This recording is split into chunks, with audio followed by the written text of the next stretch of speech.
Gabby, so 45 years later, I guess a lot of things change.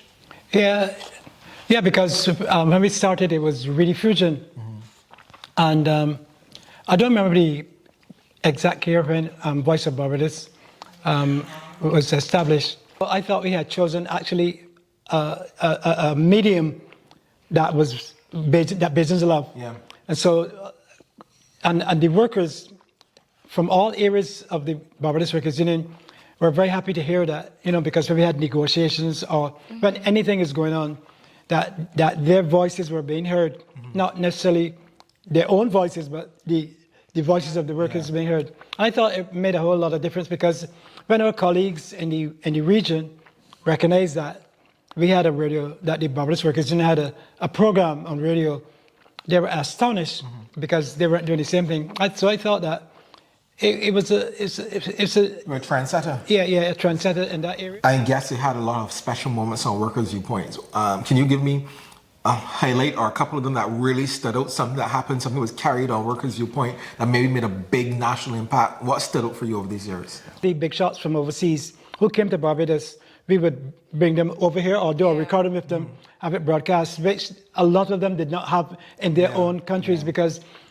trade unions were not very popular with those the establishments. And to see that a little country like Barbados could have that, they were very enamored and they're always very welcome. They are very happy to have the voices on. And even to think back about that time, that was the only really form or medium that you could really use to get your message across outside of a newspaper and even like the articles that you would have done back then with like the Reflection and the Unionists.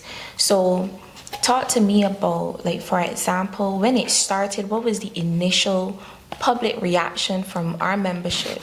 Well, they were jubilant because, like I said,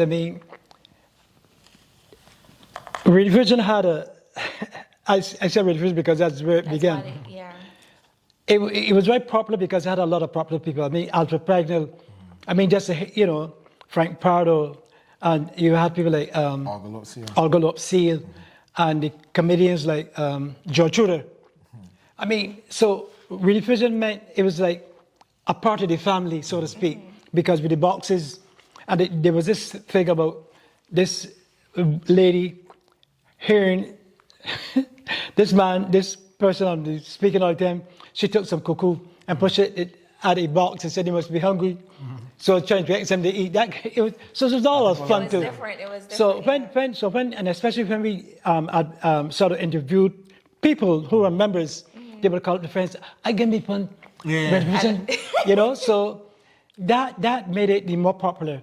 45 years. Yeah. How would you sum it up? If you had to try to sum it up, how would you sum it up as we wrap up?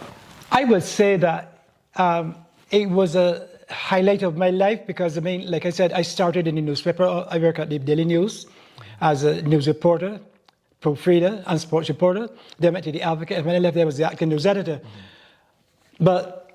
So we were able to use the media in Barbados, the total media as then, and to have the broadcast. Our people never thirst for information.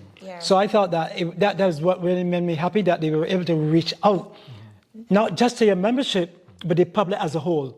Even your people who fought against you, the employers, we were able to get our points of view across. Beautiful.